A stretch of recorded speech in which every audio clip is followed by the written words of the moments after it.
देखो मैं किस तरीके से सॉल्व करता हूं, नहीं भी सॉल्व करना आता तो आज के बाद आ जाएगा। सबसे पहले लिमिटिंग रिएजेंट का सवाल आते ही हमारे दिमाग में आने चाहिए स्टोइशियोमेट्री कि अमोनिया कितना प्रोड्यूस हो। अब भाई इसके हिसाब से निकालूं, इसके हिसाब से निकालूं, सबसे पहले निकालेंगे लिमिटिंग रिएजेंट, फिर उसके हिसाब से हम अमोनिया पे कमेंट कर सकते हैं। समझ जाओगे तो रिएक्शन के क्वेश्चन कभी प्रॉब्लम नहीं होगी। समझना स्टार्ट करते हैं अपने सवाल को। क्या हाल है बालकों के, चलो पढ़ते हैं केमिस्ट्री।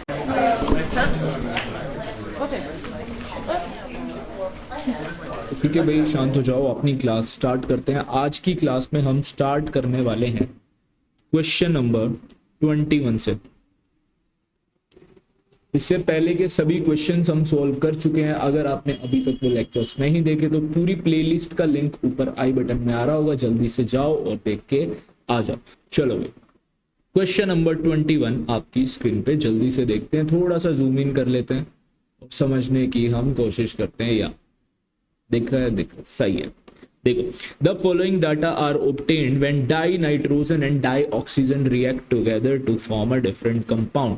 डाइनाइट्रोजन N2 को, डाइऑक्सीजन किसको बोलते हैं, O2 को। इन दोनों को मैं आपस में मिक्स कर रहा हूं और कुछ कुछ कंपाउंड्स बना दे रहा हूं। कुछ ऐसा कुछ क्वेश्चन, ठीक है। क्वेश्चन आया समझ में, क्वेश्चन आया समझ में। इसके बाद देखते हैं कोई डाटा हमें दिया है, 1 2 3 4 4 रीडिंग्स हमें दी है और हमसे क्या क्वेश्चन पूछ रहे हैं वो भी एक बार देख लेते हैं। क्वेश्चन नंबर ए है, which law of chemical combination is obeyed by the above experimental data, give its a statement. भाई बता दो कौन सा लॉ यहां पे फॉलो हुआ है। देखने के लिए देखो, लॉ पता लगाने के लिए मैं इस इक्वेशन नंबर 1 को भी 2 से मल्टीप्लाई कर रहा हूं, इक्वेशन नंबर 2 को भी मैं 2 से मल्टीप्लाई कर रहा हूं, 1 को भी 2 से मल्टीप्लाई कर रहा हूं। तो यहां पे इंटू 2 कर दूंगा, अगर मैं यहां भी इंटू 2 कर दूंगा, यहां भी इंटू 2 कर दूंगा, यहां भी इंटू 2 कर दूंगा। आंसर क्या आ जाएगा, देखो 28। आंसर क्या आ जाएगा 28। यहां भी कितना है 28, यहां भी कितना है 28। अभी तुम्हें समझ में आया होगा कि मैंने 2 से ही क्यों मल्टीप्लाई करा। क्यों? क्योंकि मेरे डाइनाइट्रोजन का मास क्या हो सके, फिक्स हो सके। एक कंपाउंड का मास अगर हो जाता है फिक्स और दूसरे का कर देते हैं हम कंपेयर, तो इस लॉ को अगर आपको याद आ रहा है, अगर आपने थोड़ा सा पढ़ा है, नहीं पढ़ा तो मैं बता देता हूं। एक कंपाउंड को कर देते हैं फिक्स तो दूसरे को कर देते हैं कंपेयर, तो लॉ कौन सा आ जाता है, लॉ ऑफ मल्टीपल प्रोपोर्शन। बात समझ में आई? लॉ का कौन सा नाम बताया मैंने, आंसर तो अपना आ गया, लॉ ऑफ मल्टीपल प्रोपोर्शन। ठीक है, अब मैंने कहा एक का हो गया फिक्स, देखो फिक्स तो हो गया यहां पे एक मास, तो दूसरे को कर देंगे हम कंपेयर। तो इसके आंसर्स लिख लेते हैं। यहां पे क्या आ जाएंगे, 32 आ जाएगा, यहां पे 64 आ जाएगा, मल्टीप्लाई नहीं किया तो 32, ये भी एज इट इज। बात सही है। इसके बाद में क्या लिख सकता हूं, इसका रेशियो लिख सकता हूं कंपेयर करने के लिए। एक को फिक्स, दूसरे को कंपेयर, तो जिसको कंपेयर कर रहे हैं उसको मैं रेशो में लिख लूंगा। रेशो में कैसे करते हैं, जो सबसे छोटा है उसको सबसे डिवाइड कर दो। यहां पे क्या आ जाएगा, 1 आ जाएगा, यहां पे आ जाएगा 2, यहां पे अगेन 1, और 80/32 करूंगा तो मेरे को 2.5 मिल जाएगा आंसर। बात समझ आई? लेकिन ये मेरा होल नंबर में नहीं है, यहां पे फ्रैक्शन में आ रहा है भाई 2.5, तो मेरे को होल नंबर में चेंज करना पड़ेगा। अच्छे से कंपैरिजन करना चाहता हूं तो इसको होल नंबर में कन्वर्ट करने के लिए मैं इन सब को मल्टीप्लाई बाई 2 कर दूंगा, क्योंकि मैं 2.5 को 2 से मल्टीप्लाई करके वो 5 आ जाएगा, इसलिए मैंने यहां पे 2 से मल्टीप्लाई करा है। तो होल नंबर में क्या आ जाएगा, 2 4 2 5। देखो, और यहां पे अगर मैं इसका होल नंबर रेशियो निकालूंगा तो कितना आ जाएगा, 1 1 1 1। एक का मास कर दिया फिक्स तो दूसरे का कर दिया कंपेयर। इस लॉ को क्या कहते हैं, लॉ ऑफ मल्टीपल प्रोपोर्शन। बिल्कुल सही। इसके बाद question number B, fill in the blanks fill करने हैं हमें। कन्वर्जन्स दिए हैं कुछ, 1 किलोमीटर में कितने mm होते हैं, first question. Second question, 1 kilometre में कितने पिकोमीटर होते हैं, दूसरा क्वेश्चन। सेकंड में 1 मिलीग्राम में कितने केजी होते हैं, और 1 मिलीग्राम में कितने नैनोग्राम्स होते हैं। 1 ml में कितना लीटर होता है, और 1 ml हमारा कितना डेसीमीटर क्यूब होता है। बहुत आसान से सवाल है, देखो मैं किस तरीके से सॉल्व करता हूं। नहीं भी सॉल्व करना आता तो आज के बाद आ जाएगा। देखो आपको इतना तो पता ही है, 1 किलोमीटर में 10 की पावर 3 मीटर होता है। और इतना मैं आपको बता देता हूं कि 1 मीटर में 10 की पावर 3 mm होते हैं। तो मैं 1 मीटर की जगह क्या लिख सकता हूं, 10 की पावर 3 mm। तो टोटल मेरा कितना हो गया, 10 की पावर 6 mm। तो एक आंसर तो हमें यहां से मिल गया 10 की पावर 6 mm। दूसरा क्वेश्चन ये था कि 1 किलोमीटर में कितने पिकोमीटर होते हैं। फिर से मैं लिखूंगा 1 किलोमीटर में 10 की पावर 3 मीटर होते हैं। और हम सबको पता है 1 मीटर में कितने पिकोमीटर होते हैं भाई, 10 की पावर 12। बिल्कुल सही, 10 की पावर 3 आ गया, 10 की पावर 12 आ गया, और यहां पे आ गया पिकोमीटर। आंसर क्या आ गया, 10 की पावर 15 पिकोमीटर। बात समझ में आ रही है या नहीं, बोल दो भाई, बात समझ में आ रही है या नहीं। आंसर आ जाएगा 10 की पावर 15 पिकोमीटर।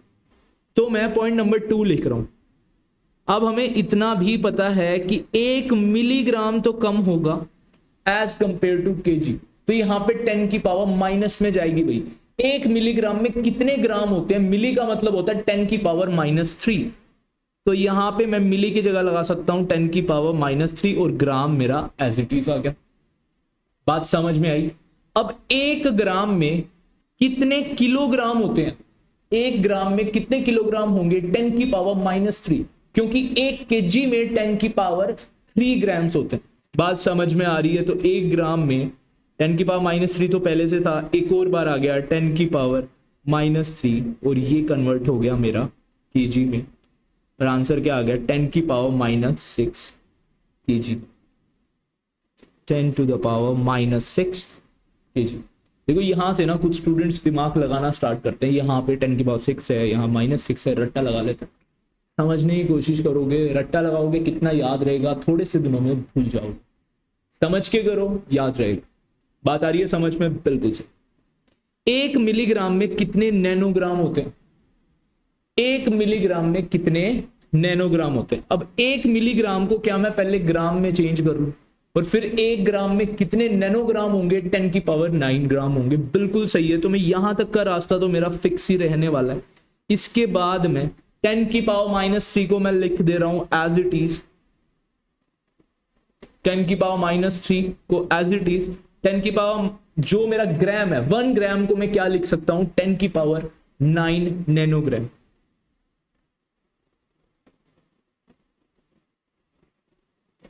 और 10 की पावर -3, 10 की पावर +9, कौन ज्यादा, प्लस वाला, कितना ज्यादा, 6।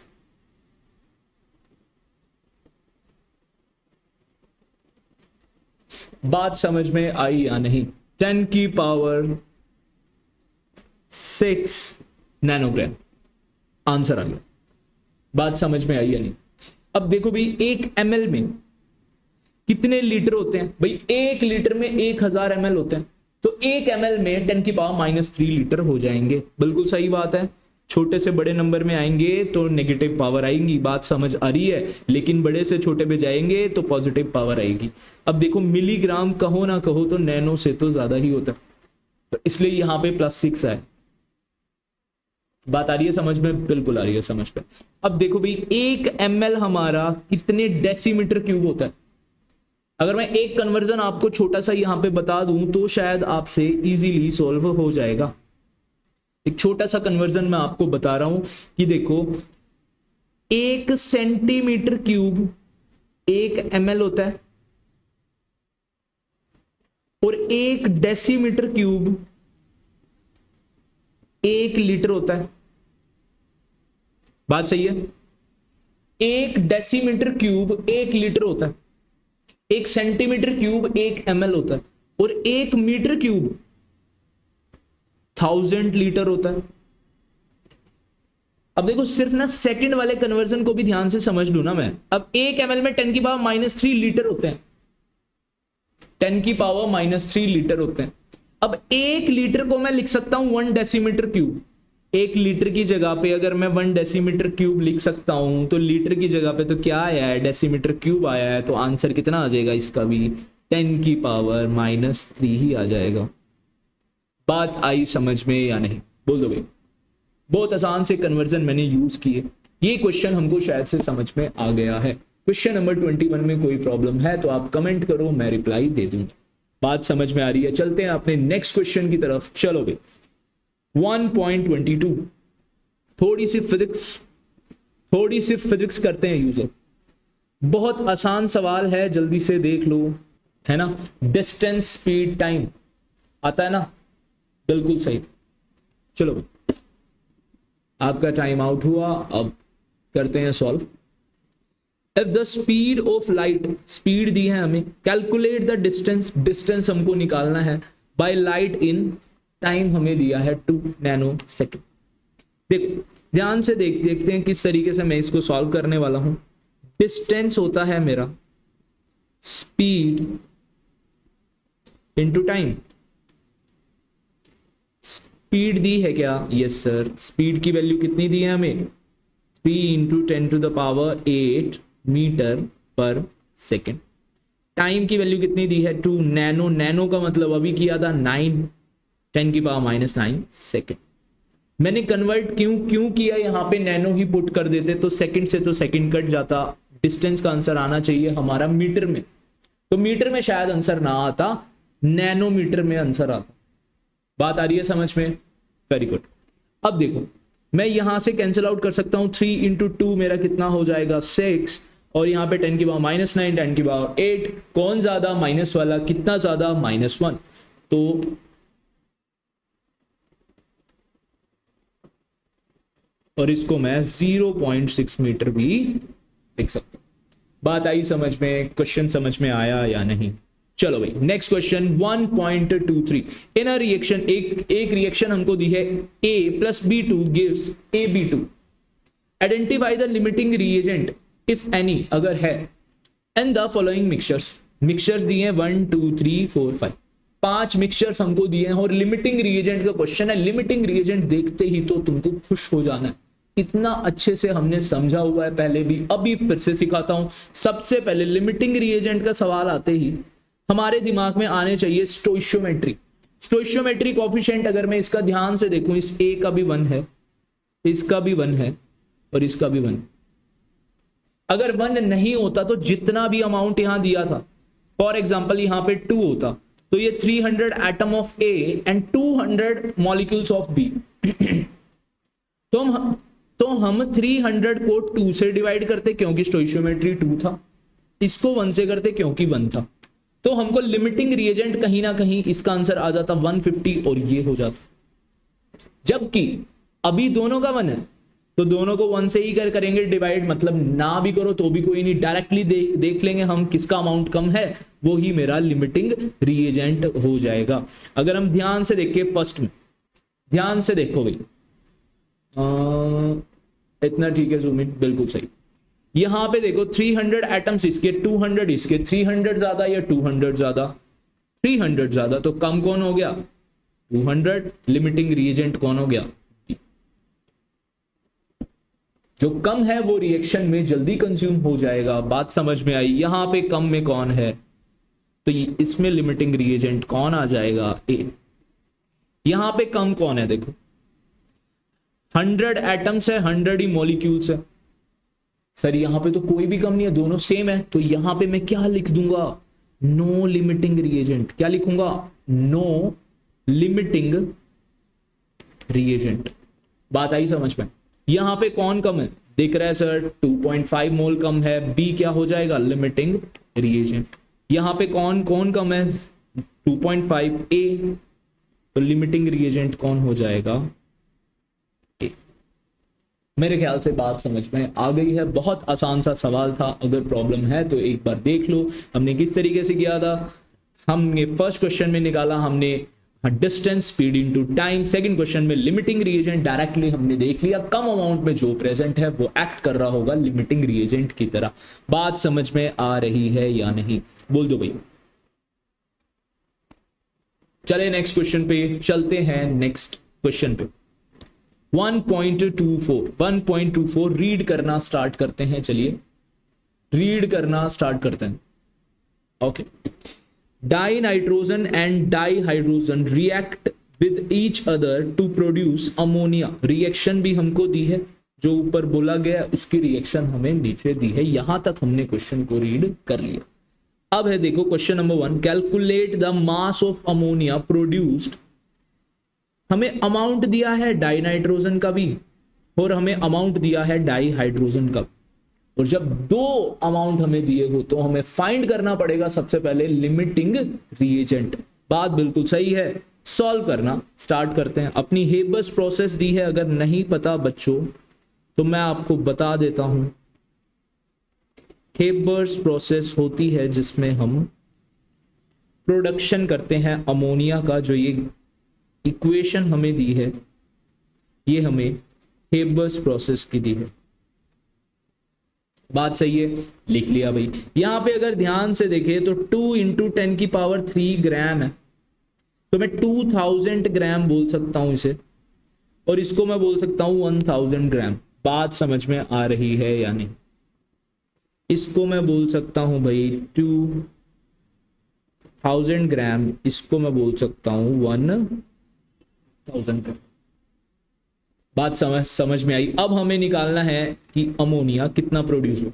अब भाई इसके हिसाब से निकालूं, इसके हिसाब से निकालूं, सबसे पहले निकालेंगे लिमिटिंग रिएजेंट, फिर उसके हिसाब से हम अमोनिया पे कमेंट कर सकते हैं। अब मैं चेक करने के लिए लिमिटिंग रिएजेंट कौन है, सबसे पहले ठीक अमाउंट में इनको कन्वर्ट करेंगे। ठीक अमाउंट कौन है हमारा? Number of moles. मास हमें दिया है, अगर मैं मॉलिक्यूलर मास से इनको डिवाइड कर दूं, ध्यान से देखो भाई किस तरीके से हम करेंगे। मास हमें दिया है मॉलिक्यूलर मास, N2 का मॉलिक्यूलर मास कितना होता है? 2000 को डिवाइड कर दूंगा मैं 28 से। H2 का कितना होता है भाई? यहां पे एक लाइन डाल लेते हैं, कंफ्यूजन ना हो आप लोगों को।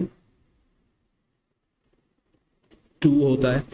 देखो फिर क्या आंसर्स आ जाएंगे मेरे। यहां पे आ गया 71.42। किसमें आ गई कैलकुलेशन? मोल्स में। और यहां पे कितना आंसर आ जाएगा? 500 मोल्स। अब ध्यान से देखें तो स्टोइशियोमेट्री तो दोनों की 1 है, नहीं, इन्होंने बैलेंस नहीं करी रिएक्शन। अगर मैं नाइट्रोजन देखूं तो बैलेंस है, हाइड्रोजन देखूंगा तो यहां 6 है यहां 2 है, तो स्टोइशियोमेट्री के अकॉर्डिंग H2 के आगे कितना आना चाहिए? 3 आना चाहिए भाई, तब होगी बैलेंस हमारी रिएक्शन। बात सही है, बिल्कुल सही है। तो यहां पे देखें तो इतना अमाउंट इसका आ गया, इतना अमाउंट इसका आ गया, इसको करूंगा डिवाइड बाय 1, इसको करूंगा डिवाइड बाय 3। अगर मैं डिवाइड बाय 3 भी कर दूं तब भी ये 150 160 कुछ आएगा। तो लिमिटिंग रिएजेंट डायरेक्टली मेरे को समझ में आ रहा है कि 71 वाला N2 है। लिमिटिंग रिएजेंट कौन आ गया भाई निकल के? बात सही है या नहीं? इतनी बात समझ में आई या नहीं? 1 मोल, अगर हम थोड़ा सा जूम आउट कर ले तो काम बन जाएगा। Yes, 1 mole of N2, 2 mole of ammonia बना दे रहा है।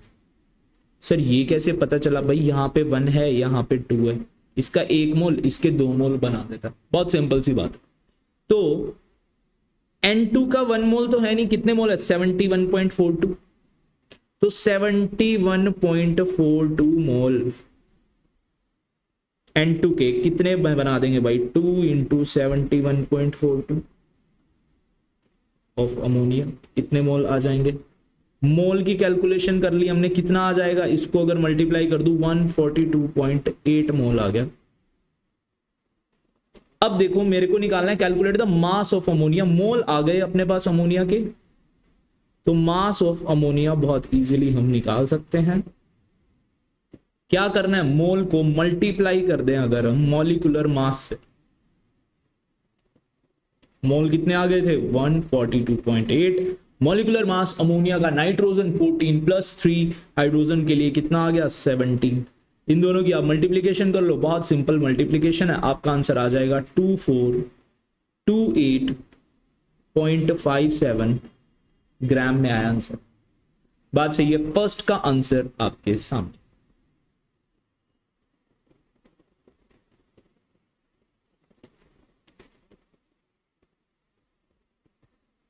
फर्स्ट का आंसर समझ में आया या नहीं? Will any of the two reactants remain unreacted? देखो क्वेश्चन नहीं पढ़ रहा, कौन सा, क्या इन दोनों में से कोई ऐसा रिएक्टेंट भी है जो बच गया, जो रिएक्ट ना हुआ? भाई अगर ये मेरा लिमिटिंग रिएजेंट आ गया है, N2 अगर मेरा लिमिटिंग रिएजेंट आ गया है, तो मेरा H2 क्या आ जाएगा?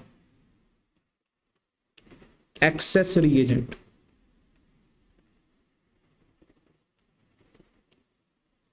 बात समझ में आई? तो ये क्या आ जाएगा? Access reagent. तो हम बोलेंगे यस, हम बोलेंगे यस। बात आई समझ में? सेकंड का आंसर हम कहां लिखे? नेक्स्ट स्लाइड पे लिख लेते हैं। सेकंड क्वेश्चन आपको पता है क्या कोई अनरिएक्टेड बच गया था? हम कहेंगे N2 इज लिमिटिंग रिएजेंट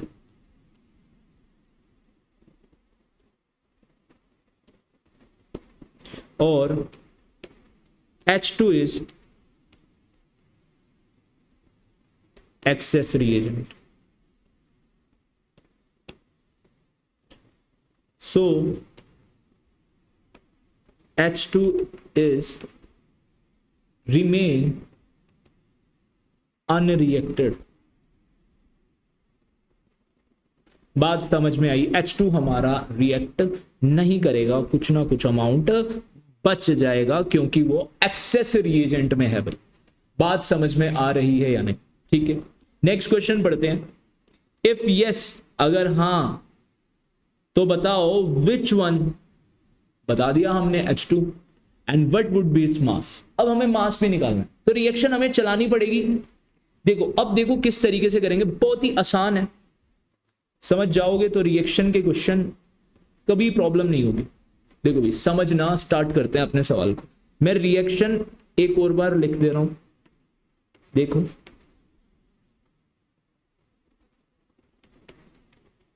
सही है। रिएक्शन हमने लिख ली। इसके कितने मोल्स आए थे? 71.42। इसके कितने मोल आए थे? 500। हमको पता है लिमिटिंग रिएजेंट कौन है? N2 है। तो जो लिमिटिंग रिएजेंट होता है वो तो फुल्ली कंज्यूम हो जाता है, तो इसके इतने मोल ही रिएक्ट कर जाएंगे, बचेगा कितना? 0।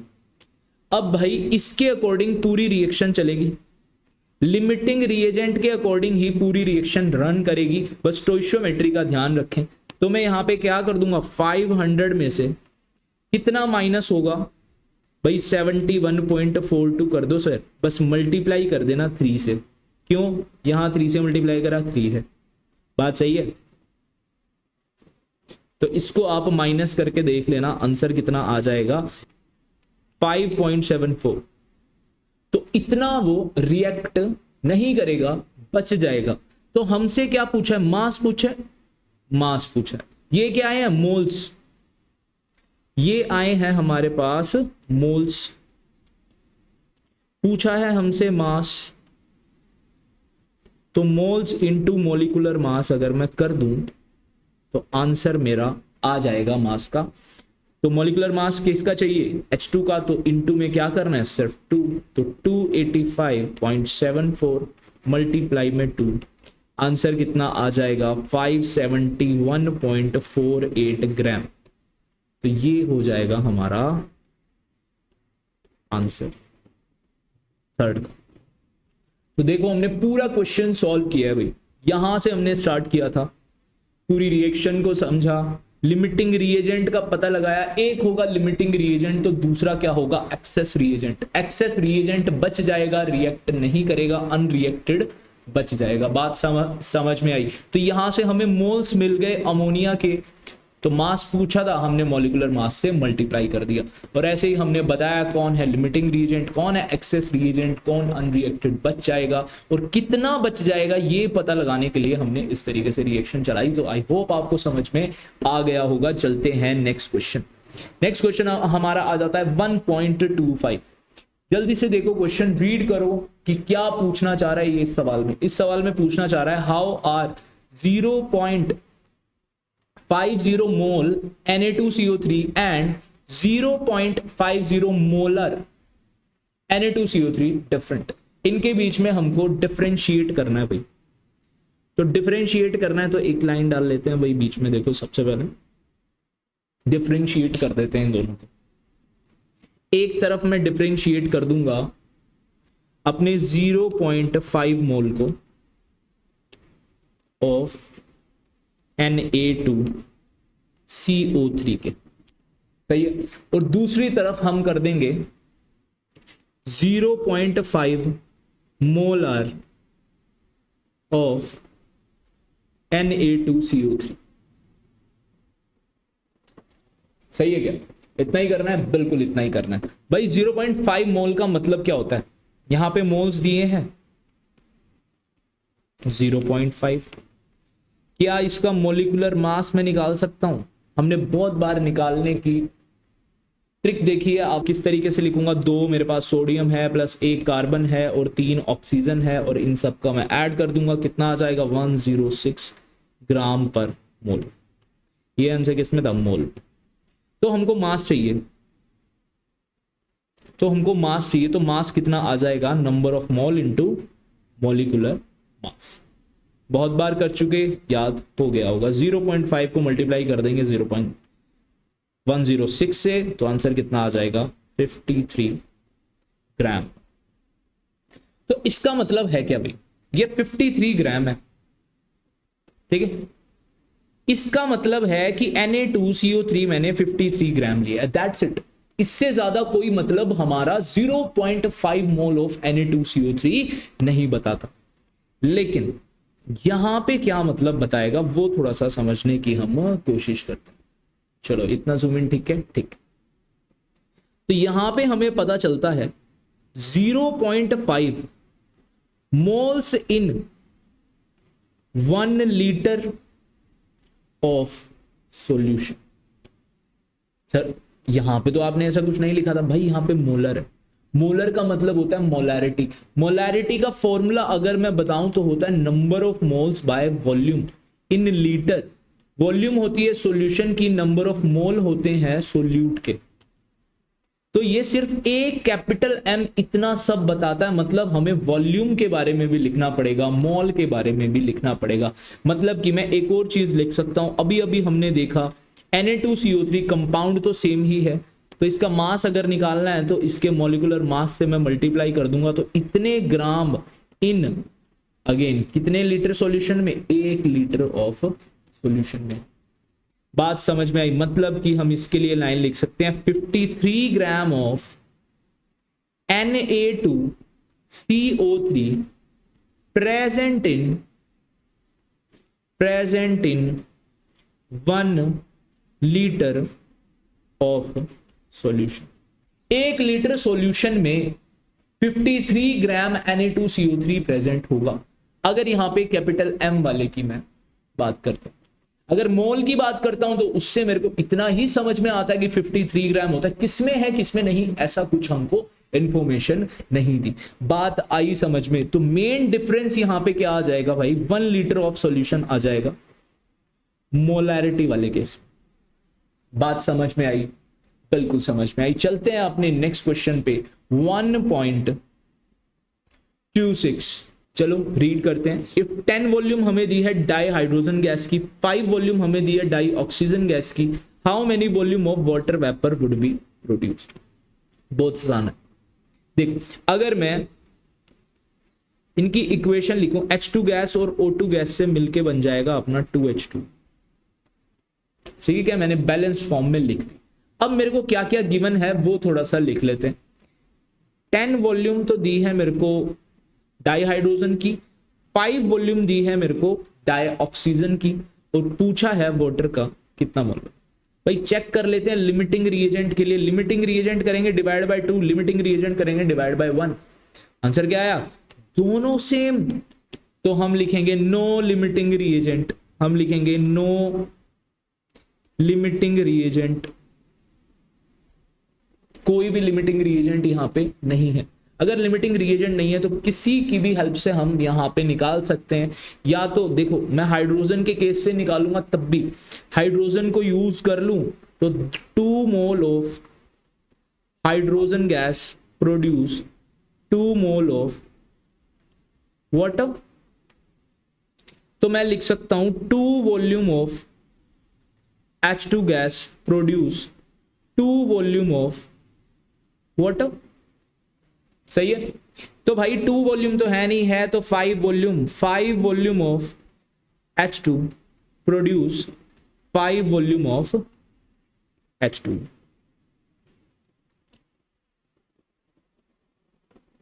समझ में आया या नहीं? सॉरी, 5 वॉल्यूम तो हमें O2 की दी थी, इसकी कितनी दी थी? 10 वॉल्यूम। तो 10 वॉल्यूम लिख लो भाई। तो 10 volume of H2 produce 10 volume of water. ये हो जाएगा हमारा आंसर। अगर हम यहां से निकालते तो 1 mole of O2 produce 2 mole of, तो 5 मोल कितने कर देगा? 10। आंसर वहां से भी हमारा सेम ही आता।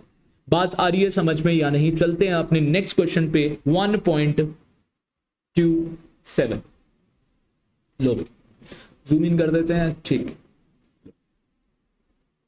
कन्वर्जन है, बहुत आसान से कन्वर्जन आ गए हैं। स्टार्ट करते हैं सॉल्व करना बहुत आसान तरीके से। कितना है? 28.7 पिकोमीटर।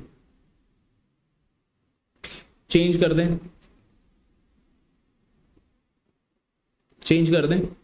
28.7 लिखा, पिको की जगह कितना लिखूंगा? 10 की पावर -12 मीटर। बहुत आसान तरीके से हमने इसे चेंज कर दिया। 15.15 पिकोमीटर, 15.15 इंटू 10 की पावर -12 मीटर। बच्चों वाले सवाल है अब तो। 25365 मिलीग्राम, मिली का मतलब 10 की पावर -3, तो लिख देते हैं 10 की पावर -3 मिली की जगह, और ग्राम को ग्राम ही लिख देते हैं। बात समझ में आई या नहीं? अब भाई इसने बेसिक यूनिट्स में कहा है, बेसिक यूनिट्स तो मैंने कर दी, लेकिन अब ना डेसिमल भी शिफ्ट करके दिखाना पड़ेगा, नहीं तो एग्जामिनर हो सकता है मार्क्स काट दे। तो एक नंबर के बाद अपना डेसिमल शिफ्ट होना चाहिए, तो डेसिमल शिफ्ट कर देते हैं इसमें। फर्स्ट क्वेश्चन में देखो मैं डेसिमल शिफ्ट करके लिख रहा हूं। डेसिमल शिफ्ट करके कैसा आ जाएगा आंसर मेरा? 2.87। डेसिमल शिफ्ट किस तरफ किया है? इस तरफ। तो पॉइंट कैसा आएगा? नेगेटिव या पॉजिटिव? बिल्कुल सही, पॉजिटिव। तो पॉजिटिव आएगा तो ये -11 हो जाएगा।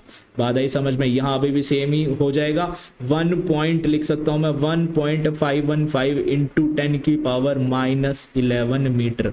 और यहाँ पे अगर मैं डेसिमल शिफ्ट करूँ तो कितने हो रहे हैं? 1 2 3 4 बार डेसिमल शिफ्ट होगा।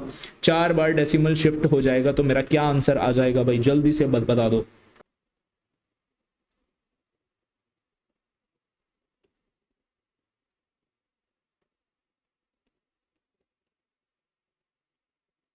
-3, और ये 4 बार शिफ्ट किया तो +4 ग्राम में आ गया। तो कितना आंसर आ जाएगा? 2.54 लिख सकता हूं, 6 को राउंड ऑफ करके, तो आ जाएगा 10 की पावर 1 ग्राम। बिल्कुल सही है, हमने कर लिया भाई कन्वर्जन, और एक डेसिमल में भी हमने शिफ्टिंग कर दी। ये 3 आ जाएंगे आंसर्स। चलते हैं नेक्स्ट क्वेश्चन पे। ये तो बोरिंग क्वेश्चन है, कुछ सीखने को मिलना चाहिए हमें, ऐसे क्वेश्चन सॉल्व करने हैं। देखो तो ये क्वेश्चन करते हैं। ये क्वेश्चन थोड़ा सा अच्छा है। Which one of the following will have the largest number of atom. ऐसे क्वेश्चन हमारे पास नीट और जेई में भी बहुत अच्छे से आते हैं भाई। ठीक है, तो हमसे पूछा है नंबर, क्या निकालना है हमें? नंबर। तो देखो एक वाई मैप होता है हमारा, बीच में होता है मोल्स, वॉल्यूम होती है, नंबर होता है, और मास होता है। मास दिया है तो मॉलिक्यूलर मास से डिवाइड मल्टीप्लाई करके हम मोल निकाल सकते हैं। नंबर दिया है तो मल्टीप्लाई डिवाइड हमें कौन करना होता है? Avogadro number. तो यहाँ पे एक फॉर्मूला में यूज करने वाला हूं। देखो मोल्स आ जाएंगे नंबर बाय एवोगैड्रो नंबर। तो अगर मेरे को नंबर निकालना है तो क्या आ जाएगा? Moles into Avogadro number. तो सबसे पहले तो मेरे को मोल्स चाहिए, और फिर मुझे उसे एवोगैड्रो नंबर से मल्टीप्लाई करना है, तो मेरे पास नंबर आ जाएगा। Number of molecules, number of atom, number of ions, proton, neutron, सब ऐसे ही निकालते हैं हम। बात समझ में है? तो फर्स्ट सॉल्व करना स्टार्ट कर देते हैं। हमको दिया है 1 ग्राम ऑफ तो मोल्स कैसे निकाल लेंगे भाई, गोल्ड दिया है, मोल्स का कैलकुलेशन जल्दी से कर दो। मोल्स का कैलकुलेशन कैसे कर देंगे, 1 डिवाइड में 197 इसका मॉलिक्यूलर मास, और नंबर निकालने के लिए क्या कर देंगे, इस मोल जो मोल आया है 197 उसको मैं Na से मल्टीप्लाई कर दूंगा। बात बिल्कुल सही है, समझ आई या नहीं। सेकंड को निकालने की कोशिश करते हैं। 1 ग्राम ऑफ सोडियम, तो मोल्स कितना आ जाएगा भाई, 1/23, और नंबर कितना आ जाएगा, मोल्स मल्टीप्लाई एवोगैड्रो नंबर। देखो पॉइंट नंबर 3 करते हैं। 1 ग्राम ऑफ लिथियम दिया है, तो इसके लिए मोल्स कितने आ जाएगा, लिथियम का मॉलिक्यूलर मास कितना होता है भाई, 7 होता है, तो नंबर कितना आ जाएगा, 1/7 इंटू Na। फोर्थ करते हैं सॉल्व। फोर्थ के लिए कितना दिया, 1 ग्राम ऑफ Cl2 दिया है। यहां पे बहुत सारे स्टूडेंट्स मिस्टेक कर देते हैं कि Cl का ही मोलिकुलर मास रख देंगे, बट Cl का नहीं आएगा, 35.5 का डबल आएगा 71, और यहाँ पे नंबर कितना आ जाएगा, जितना मोल आया है उसको मल्टीप्लाई कर दो एवोगैड्रो। अब हमसे पूछा है भाई लार्जेस्ट नंबर, तो ये तो डिनोमिनेटर में जितनी हाई वैल्यू होती जाएगी उतना ही नंबर हमारा छोटा होता जाएगा। तो सबसे छोटा नंबर ये है, तो सबसे बड़ा नंबर कौन हो जाएगा भाई, आपको समझ में आ गया, सबसे बड़ा नंबर ये हो जाएगा, ये हमारा हाईएस्ट नंबर है, तो यही हमारा क्या हो जाएगा आंसर। तो इसका आंसर अगर मेरे को टिक करना है तो मैं थर्ड करूंगा, लिथियम वाला, जिसका मॉलिक्यूलर मास सबसे कम आया उसी का आ गया। वैसे आपको बिल्कुल मैंने कंसेप्ट सिखाया, सबसे पहले मोल्स की कैलकुलेशन करेंगे। हो सकता है आपके एग्जाम में यहाँ पे 1 ग्राम ना आए, तो प्लीज यार रट्टा मत लगाना, क्या पता यहाँ पे 2 ग्राम आ जाए, क्या पता यहाँ पे 197 ग्राम आ जाता, तो यहाँ पे तो 197 से कैंसिल आउट ही हो जाता, तो Na आ जाता, तो सबसे ज्यादा इसके हो जाता। तो पहले अपना कंसेप्ट ही लगाना है, हमें कंसेप्ट ही लगाना है। पहले मोल्स की कैलकुलेशन करनी है, मोल्स क्या होगा, मास बाय मॉलिक्यूलर मास, फिर मेरे को नंबर का फॉर्मूला लगा दिया मैंने, number of moles into Avogadro number. बात समझ में आ रही है या नहीं। चलते हैं अपने नेक्स्ट सवाल पे, 1.29 करते हैं जूम इन, थोड़ा सा क्वेश्चन को समझने की कोशिश करते हैं।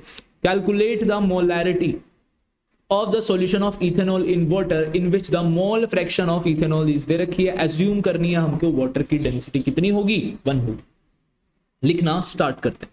इन्होंने हमको डेंसिटी बता दी भाई कितनी होगी, 1 होगी, मैंने लिख लिया 1 ग्राम पर ml।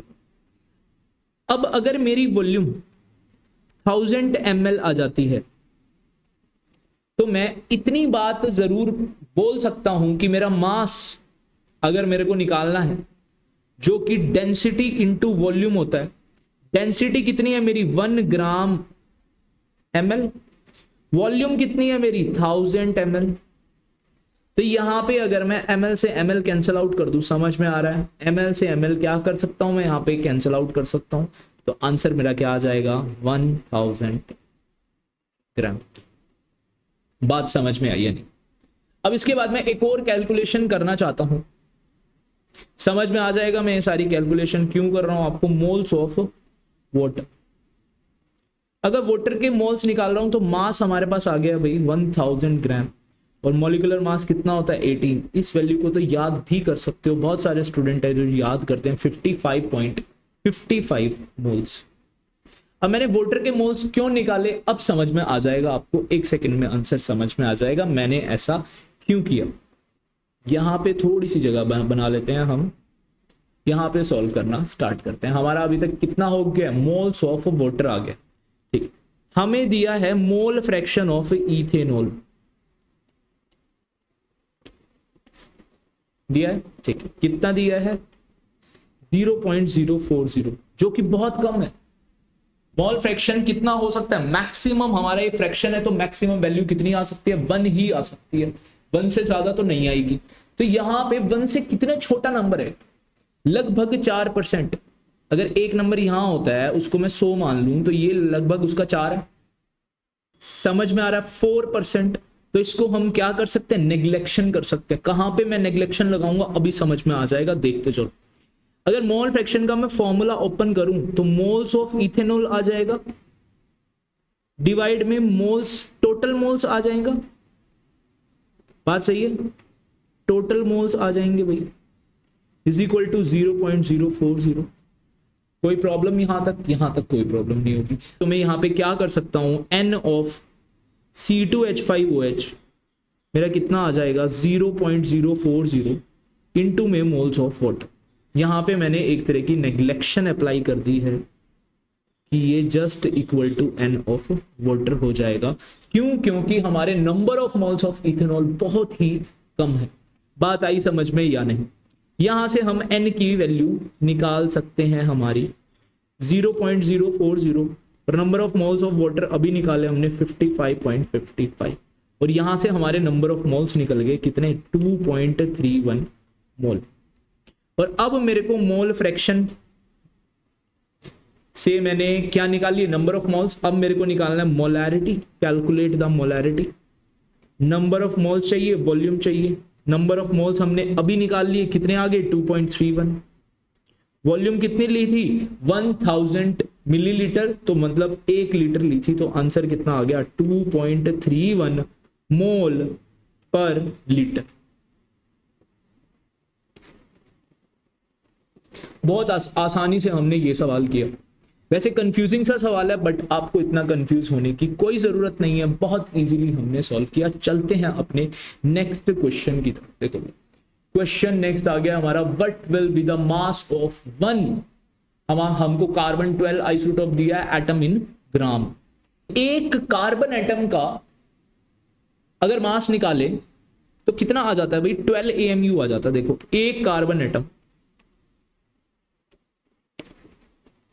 वन कार्बन एटम का अगर मैं मास देखूं तो कितना मिल जाता है मेरे को, 12 AMU। अगर मैं एक मोल कार्बन एटम का मास देखूं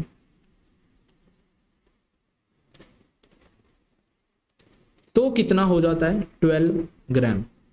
देखो भाई AMU से मैं ग्राम में आ गया, एक मोल में हमारा क्या आ जाता है, ग्राम।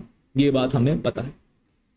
तो एक मोल में कितने एटम होते हैं, 6.02 इंटू 10 की पावर 23 एटम्स का मास है 12 ग्राम। तो एक एटम का मास कितना होगा, तो 6.02 इंटू 10 की पावर 23 को मैं डिवाइड में लेके जा सकता हूं, बहुत इजी है।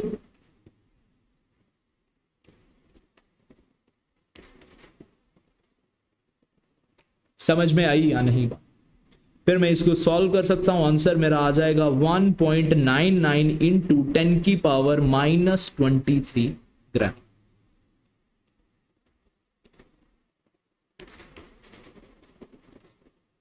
बहुत आसानी से हमने ये सवाल भी सॉल्व कर लिया।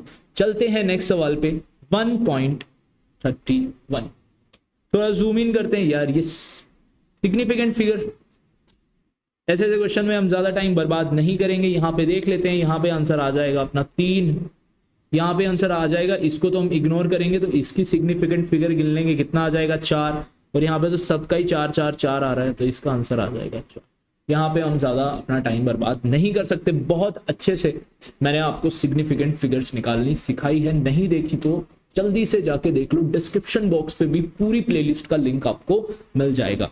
चलते हैं नेक्स्ट सवाल पे, 1.32। भाई ये क्वेश्चन हमारा स्कूल्स में, स्कूल के एग्जाम्स में बहुत ज्यादा वो होता है। देखो अब यहाँ पे आपको एक शॉर्ट ट्रिक सिखाता हूँ, अगर नीट वगैरह में आए 99% तो भाई इतना ही है, तो हमारा जो आंसर आने वाला है वो भी 39.9 ही आएगा। एक ट्रिक है, देखो चलो ध्यान से करते हैं स्टेप बाय स्टेप, ऐसे तो आप लोग कंफ्यूज हो जाओगे शायद। मोलर मास ऑफ किसका निकालना, आर्गन दिया है, आर्गन दी, तो देखो भाई दिस मल्टीप्लाई दिस, बात सही है, this multiply this, this multiply this, this multiply this, और इनको प्लस करना, दैट्स इट, अपना आंसर हमको मिल जाएगा। देखो मैंने मल्टीप्लाई करना स्टार्ट करता हूं, 35.96 इंटू 0.337 प्लस कर देंगे इसको नेक्स्ट से मल्टीप्लाई करके 37.96 मल्टीप्लाई 0.063 और प्लस कर देंगे नेक्स्ट में 39.96 इंटू 99.60। बात सही है। और डिवाइड कर देंगे, हमारी परसेंटेज में है तो डिवाइड कर देंगे हम 100 से। आंसर कितना आ जाएगा मैं बिना देखे ही बता सकता हूं, 39.96 की जगह मैंने 4 कर दिया है बस, ग्राम पर मोल। देखो ध्यान से देखे ना, इन तीनों आंसर में से अपना क्लोज कहाँ है इसमें, क्योंकि यार 99% तो यही था, बाकी सब तो इत्तू इत्तू से थे, तो वैसे भी उसमें कोई फर्क हमको नहीं पड़ना था। तो ऐसा सब आप लिख सकते हो और लास्ट में जो मैंने शॉर्ट ट्रिक लगाई है वो अप्लाई कर सकते हो और ये आ जाएगा हमारा। बात समझ में आई किस तरीके से हमको मोलर मास निकाल सकते हैं, एवरेज एटॉमिक मास निकाल सकते हैं फॉर आइसोटॉप्स। 3 आइसोटॉप हमको दिए थे, एक दिया था आर्गन 36, 38 एंड 40। बात समझ में आ गई होगी। चलते हैं अपने नेक्स्ट क्वेश्चन में, क्वेश्चन नंबर 1.33। बहुत आसान। देखो इसमें भी calculate the number of atom, atoms का ही क्वेश्चन है, अभी भी हमने किया था, दोबारा से फिर से करना है। चलो भाई देखो इसमें क्या करेंगे हम, फर्स्ट हमको दिया 52 मोल्स ऑफ आर्गन, हमें मोल्स दिए हैं, मोल्स ऑफ आर्गन कितने दिए, 52। तो मैं क्या यहां पे नंबर निकाल सकता हूं, नंबर निकाल सकता हूं, कितना आ जाएगा, 52 को एवोगैड्रो नंबर से मल्टीप्लाई कर दूंगा। एवोगैड्रो नंबर का आपको पता है 6.02 इंटू 10 की पावर 23, आप इसको पुट कर सकते हैं। पॉइंट नंबर 2 हमको करना है 52U, तो हमको मास दिया है भाई हीलियम का, मास ऑफ हीलियम हमको दिया है 52U, और मैं आपको बता दूं कि इसका मोलर मास कितना होता है, तो यहां से हम मोल्स निकाल सकते हैं, मास बाय मोलर मास, और मोल तो आएंगे ही नहीं। ध्यान से देखें, हम थोड़ा सा दिमाग लगाते हैं, देखो थोड़ा सा दिमाग लगाते हैं। मास ऑफ हीलियम हमें इतना दे रखा है, मास ऑफ 1 हीलियम एटम का कितना होता है, 4U। तो अगर हम देखें number of helium atom,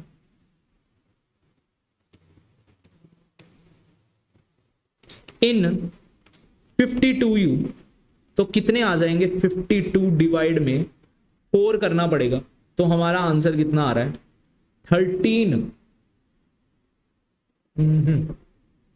helium atoms. That's it. मैंने वो मोल्स वाली कैलकुलेशन यहां पे क्यों नहीं की, क्योंकि भाई यहां पे अमाउंट इतना था ही नहीं कि मोल्स में हमारा आंसर बन भी पाए।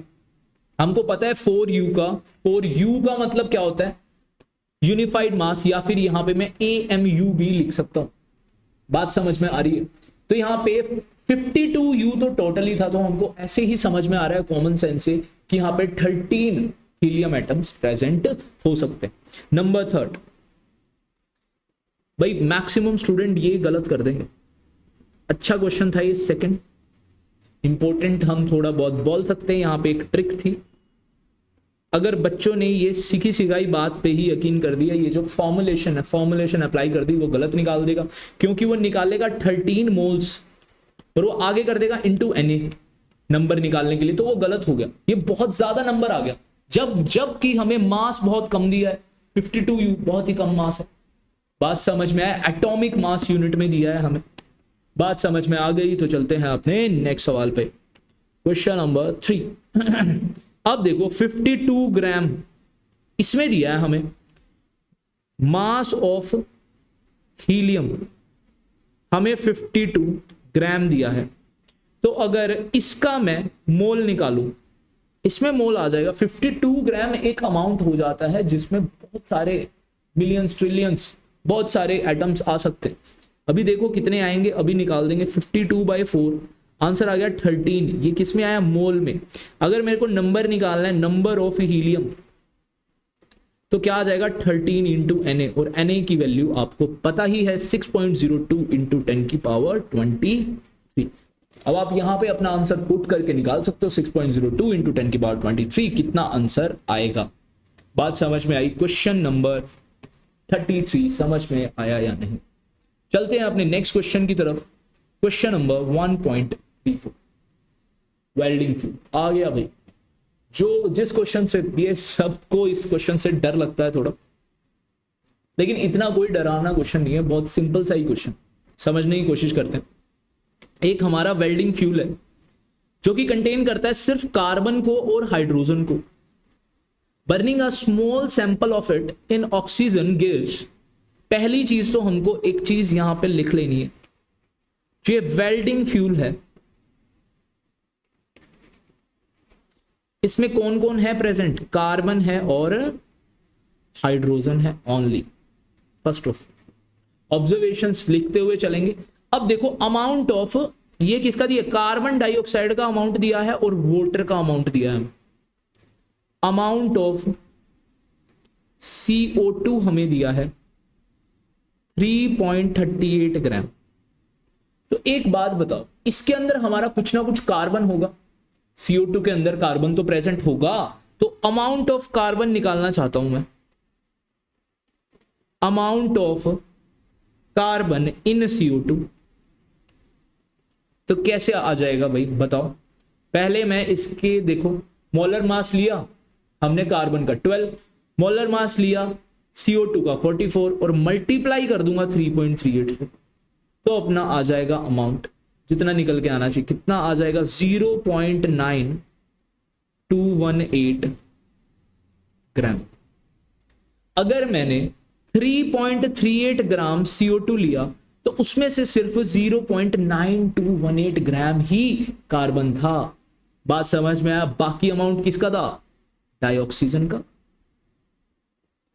ठीक है, ये अमाउंट आ गया भाई फर्स्ट हमारा निकल के। बात समझ में आ रही? अब सेम ही मैं अप्लाई कर दूंगा वाटर के केस में। देखो अमाउंट ऑफ वाटर दिया है हमें, अमाउंट ऑफ वाटर दिया है हमें, कितना दिया है जी?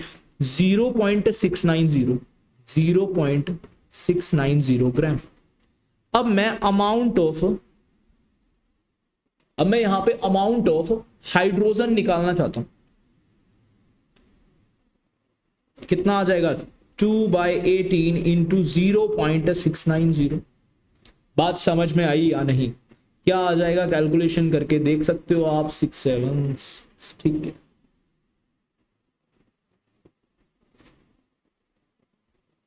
बात समझ में आई या नहीं? इतनी बात समझ में आ गई या नहीं? अब हमको आगे थोड़ा सा क्वेश्चन हम रीड करके देखते हैं। ए वॉल्यूम ऑफ 10 लीटर हमने मेजर किया of is welding fuel, weight हमको दिया है, वॉल्यूम हमें दिया, कैलकुलेट एम्पेरिकल फॉर्मूला। एम्पेरिकल फॉर्मूले वाली चीज है तो हमें परसेंटेज निकाल लेनी चाहिए। Molar mass of the gas and the molecular formula, वही चीजें निकालनी है। देखो बहुत सिंपल तरीके से हम करेंगे। अभी हम इसका सबसे पहले टोटल मास निकाल लेते हैं जिससे कि हम इनकी परसेंटेज निकाल पाएंगे। बात समझो? चलते हैं अपनी नेक्स्ट स्लाइड पे और करते हैं स्टार्ट। देखो कितनी हमको सबसे पहले तो क्या निकालना है? Total amount, total amount of carbon and hydrogen कितना आ जाएगा? 0.9218 प्लस कर देंगे 0.0767, ऐड करने के बाद कितना आंसर आ रहा है? 9985। इतना आ गया। अब इसके बाद मेरे को परसेंटेज ऑफ कार्बन निकालनी है और मेरे को परसेंटेज ऑफ हाइड्रोजन निकालना।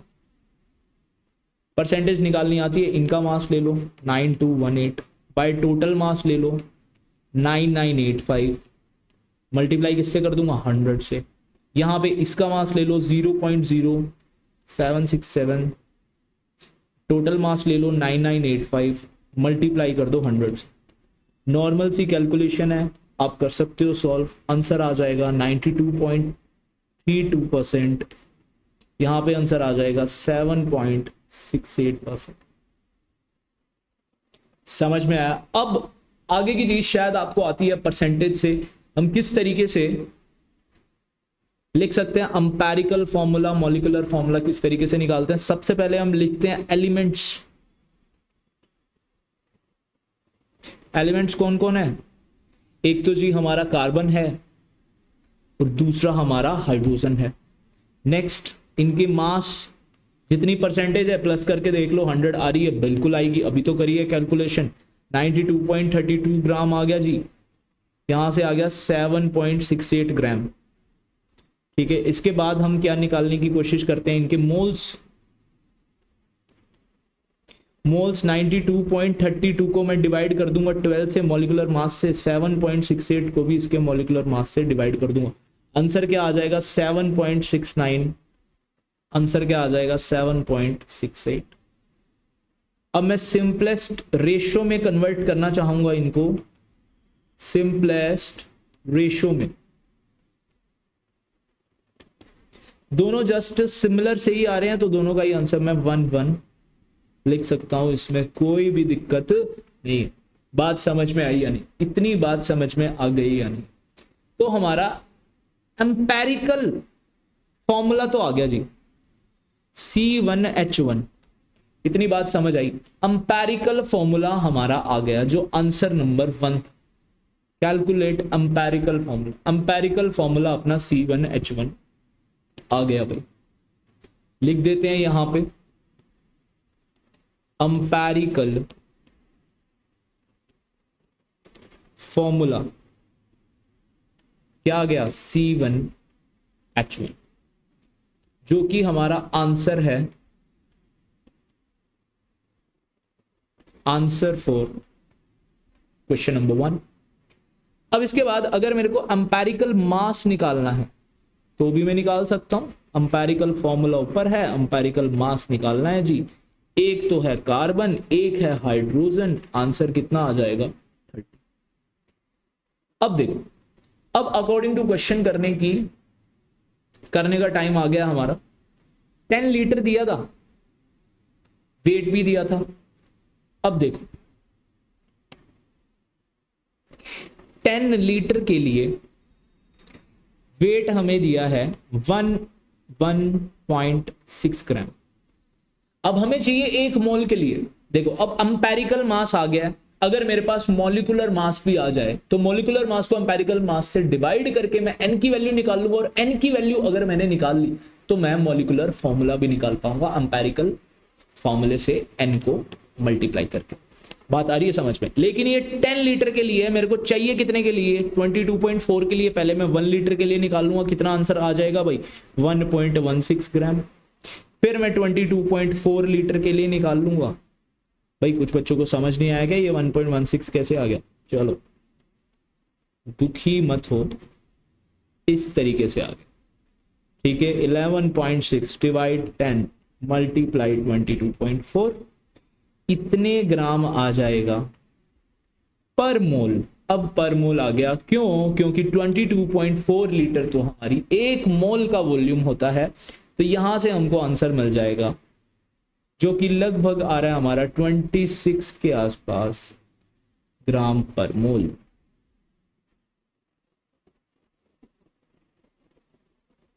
ये हमारा सेकंड का आंसर, मोलर मास निकालना था। अब मैं यहां से n की वैल्यू निकाल सकता हूं जी। अब मैं यहां से क्या निकाल सकता हूं, n की वैल्यू निकाल सकता हूं, molecular mass by empirical mass करके। मॉलिक्यूलर मास कितना 26, एम्पेरिकल कितना है 30, आंसर कितना आ गया। बात समझ में आई या नहीं? तो यहां से मैं मॉलिक्यूलर फॉर्मूला भी निकाल पाऊंगा n इंटू एम्पेरिकल फॉर्मूला करके।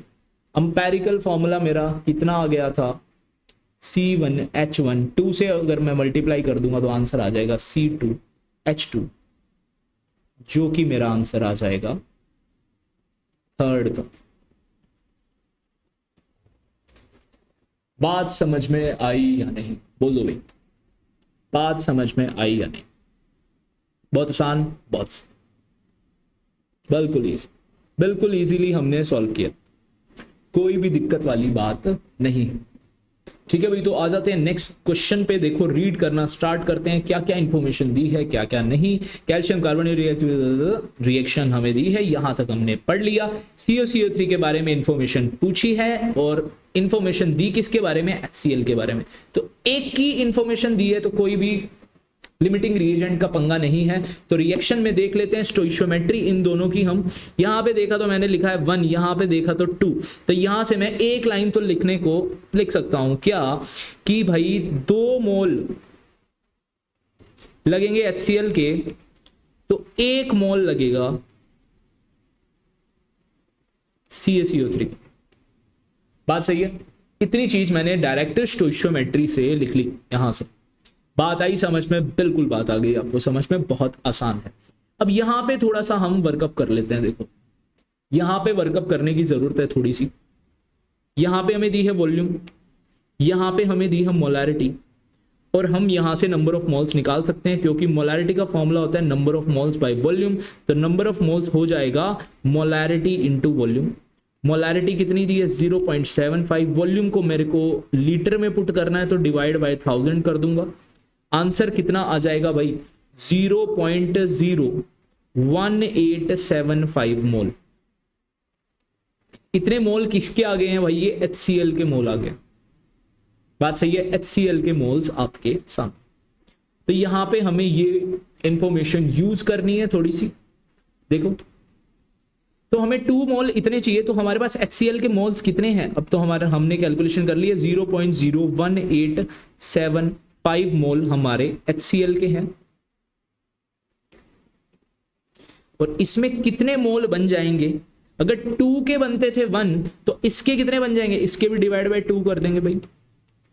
बात समझ में आई या नहीं? इसके भी डिवाइड बाय 2 कर देंगे। मोल ऑफ CaCO3 आ गए। अब इनके मोल की अगर मैं कैलकुलेशन करूं, 2 से काट देंगे, कितने पे कट जाएगा? 9 पे। तो आंसर लिखने की कोशिश करते हैं हम। मैं डायरेक्ट लिख रहा हूं, आप इतनी कैलकुलेशन खुद से कर सकते हो।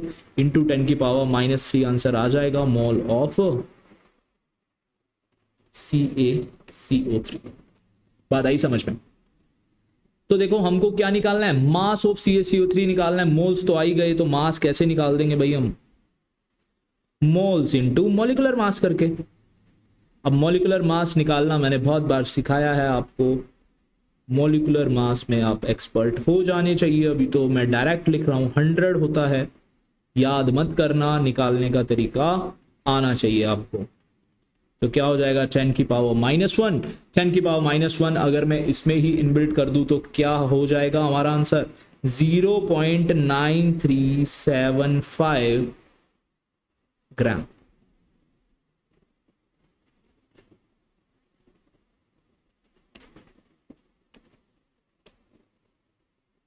Easy easy. चलो भाई चलते हैं अपने लास्ट क्वेश्चन पे। 1.36 देखो हमसे क्या दिया है क्वेश्चन में, देख लेते हैं, समझने की कोशिश करते हैं।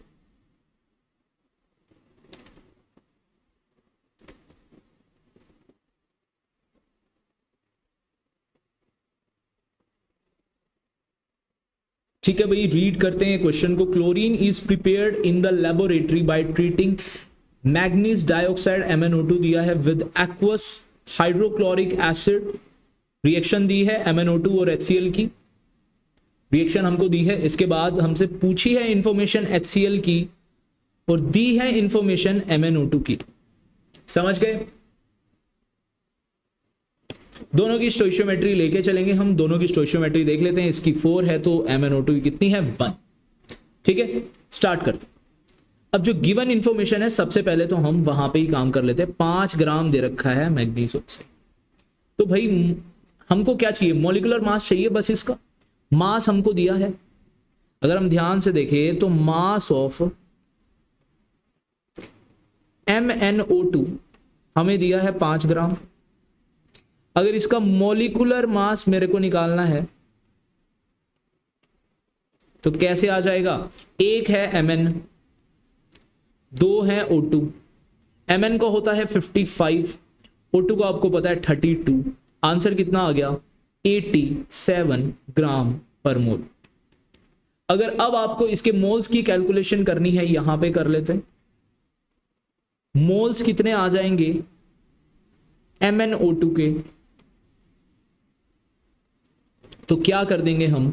Mass by molar mass. Answer क्या आ जाएगा? 0.05747। 0.05747 47। ठीक है, अब हमको पता है कौन कौन सी लाइन हमें लिखनी है। 1 मोल HCl के बारे में पूछिए तो उसको हम राइट हैंड साइड रखेंगे। हम लिखेंगे 1 मोल ऑफ MnO2 और इसके कितने आ जाएंगे 4 मोल ऑफ HCl। बात सही है? सही है। तो अभी किसके, अभी तो है भाई 0.05747 मोल है MnO2 के। तो बता दो इसके कितने मोल हो जाएंगे, 4 से मल्टीप्लाई कर दे, 0.05747 इतने मोल आ जाएंगे हमारे HCl के।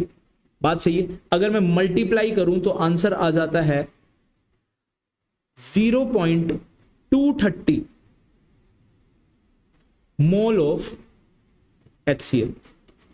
तो हमको बताना है how many grams of HCl। भाई हमसे मास निकालने को पूछ रहा है, मास निकालना है हमें। तो हम कैसे निकाल देंगे, अब तो आपको याद भी हो गया होगा, इतनी बार हमने कैलकुलेट कर लिया, अब तो चीजें याद हो जानी चाहिए। तो मास आ जाएगा हमारा number of mole into molecular mass. Number of mole कितने आ गए हैं भाई 0.230 और मॉलिक्यूलर मास कितना आ गया था हमको पता है। HCl का मॉलिक्यूलर मास करना है, Cl का होता है 35.5, हाइड्रोजन का होता है 1, तो हो जाएगा 36.5 और इन दोनों को मल्टीप्लीकेशन करेंगे तो आंसर आ जाएगा 8.395 ग्राम।